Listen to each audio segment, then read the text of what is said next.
America is $36 trillion in debt. That's a number so massive, it defies comprehension. But here's the thing, that money is owed to someone. Most people assume it's foreign powers holding our IOU. China does own about $750 billion of it.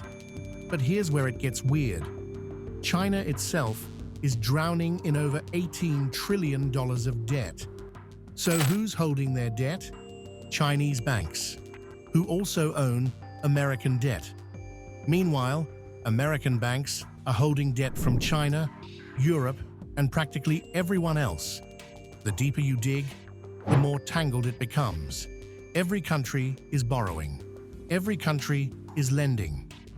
And somehow, the world has racked up $300 trillion in debt, triple the size of the entire global economy. But if everyone's in debt, who exactly is getting paid? The answer reveals something shocking. The modern world isn't built on stability, it's built on motion, on a never-ending cycle that has become the engine of civilization itself. Debt isn't some modern monster. It's one of humanity's oldest tools. Ancient farmers would lend grain in spring, get it back with interest after harvest. Simple, personal, tied to real things. But as civilizations grew, so did their needs. Medieval kings needed massive sums for castles and wars. The solution? In the 1600s, England tried something revolutionary. Instead of begging wealthy nobles for loans, they sold pieces of debt to ordinary citizens. They called them bonds. This changed everything. States could raise enormous sums without immediately raising taxes. More importantly, debt became tradable, turning IOUs into a new form of money. Fast forward to 1971. President Nixon faced a crisis. There wasn't enough gold to back all the dollars in circulation, so he did something that changed human history. He broke the link between money and gold entirely. From that moment, money became fiat currency, backed only by government decree. Governments could now create money at will, and debt could expand without physical constraints. The floodgates opened.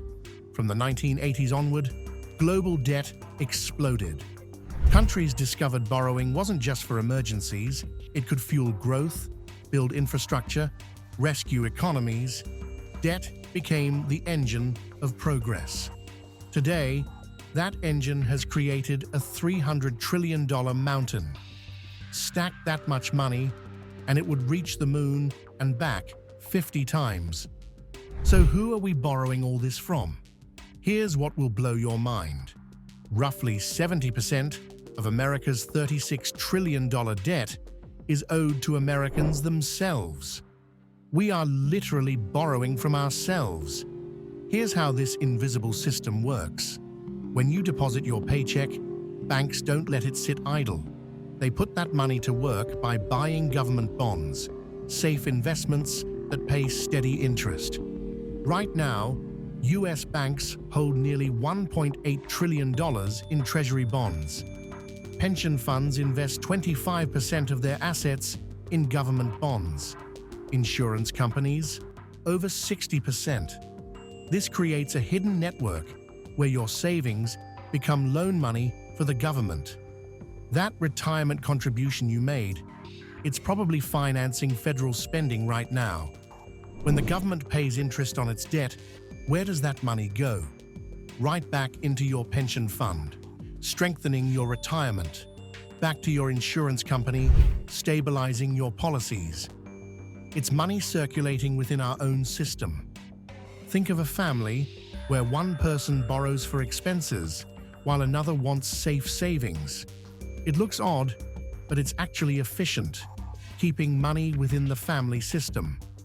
But 30% of US debt is held overseas. And here's the fascinating part. These foreign creditors are themselves massively in debt. Take Japan. Their debt is 250% of their GDP. Yet they're one of America's biggest lenders. Why? Japanese people save heavily, and US treasuries are the safest investment on Earth. So Japan borrows domestically while lending internationally. China does this strategically. Despite massive domestic debts, China holds $750 billion in US bonds to control currency values and maintain export advantages. By buying our debt, they support demand for their own products. Picture this global cycle. Japanese savings buy European debt. European institutions invest in Latin American markets. Latin American countries purchase US treasuries. The money circles the globe and returns to where it started. This isn't borrowers versus lenders. It's a massive revolving system where everyone is simultaneously borrowing and lending. But what happens when confidence evaporates? Remember Greece in 2010. When investors panicked about Greek finances, they stopped buying Greek bonds. Greece couldn't borrow and ran out of money. The result? 1 in 4 public workers fired. Wages fell 30%. GDP shrank 25%. That's the system's dark side. It works when trust holds, but can collapse when confidence breaks. Behind these flows stand central banks, the architects of stability itself. They don't buy government debt for profit. They do it to control interest rates, manage currencies, and prevent collapse. During the 2008 crisis, the Federal Reserve created trillions through quantitative easing, buying massive bond amounts to stabilize markets. During COVID, the US government borrowed $3.8 trillion in 1 year, nearly 20% of the entire economy. It wasn't optional, it was survival. Here's the uncomfortable truth. Modern economies are fundamentally dependent on continuous debt growth. When governments borrow and spend, that money flows through the economy as payments to contractors, government salaries, citizen benefits. This creates a multiplier effect driving growth. In China, 19% of government spending is borrowed money. In the US, it's 25%, the same amount spent on education and welfare combined. What happens if borrowing stops? The growth loop reverses. Businesses earn less, workers lose jobs, spending collapses. Politicians know this. No one wins elections promising austerity. Citizens want government services but don't want to pay full cost through taxes. Debt provides services today while deferring costs to future taxpayers. The benefits are immediate. The costs are delayed and abstract. When you borrow, you must eventually repay. But if governments spend everything they collect just keeping economies running, where does repayment money come from? Simple, they just borrow again. For wealthy countries with trusted currencies, this works. They can keep borrowing at low rates. But developing nations face higher costs. Countries like Sri Lanka and Pakistan find themselves borrowing just to meet interest payments on past loans. As debt grows, bigger budget slices go towards servicing old loans instead of funding schools or infrastructure. Having debt at 100% of GDP, once catastrophic, is now normal. When governments can't borrow enough, they might print money to cover debts. But this triggers inflation. In Venezuela, printing money to service debt caused prices to double every few weeks. A loaf of bread went from 10 bolivars to millions. The currency became worthless, and ordinary people's savings vanished overnight. Eventually, if there's no money when bills come due, countries default, the sovereign equivalent of missing your mortgage, except the entire economy is at risk. So who's getting paid on that $300 trillion? The answer reveals the genius and fragility of modern finance. Layer 1. Your own savings, managed by institutions, financing domestic debt. Layer 2, countries lending to each other for strategic reasons. Layer 3, central banks using debt as a stability tool. The creditors aren't some external force. They're us, citizens, institutions, and governments in an interconnected system where everyone is both borrower and lender. This debt web has become the circulatory system of the global economy. Money flows from savers to borrowers and back in endless cycles.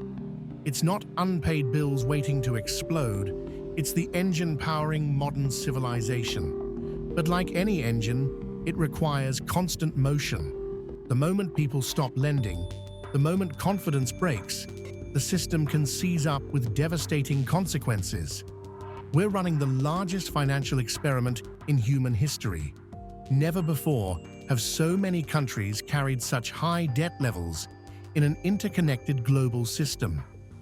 The system works as long as people believe it will work, but confidence can be fragile. Once lost, it's very difficult to restore. Optimists point out that debt growing slower than the economy actually reduces the burden over time. Many successful countries have managed high debt levels for decades. Pessimists worry about debt spirals, where countries must borrow increasing amounts just to service existing debts. They warn that rising interest rates or slowing growth can make debt burdens unsustainable quickly. The honest answer? Nobody knows. We're in uncharted territory. The next time someone asks who we owe all this money to, you'll know the surprising truth. We owe it largely to ourselves, to our own institutions, our own savings, our own interconnected financial system that has become too important to fail. The question isn't who holds the debt. It's whether we can maintain the delicate balance of confidence, growth, and stability that keeps this incredible machine running, or whether we're heading for the day when the music stops and everyone scrambles for a chair. Now that you understand how this works, does knowing your savings help finance government debt change how you think about national spending? Are you more confident in the system's stability or more concerned about its sustainability? Drop your thoughts in the comments. If this helped you understand the hidden mechanics of global finance, hit that like button and subscribe for more deep dives into the systems that shape our world.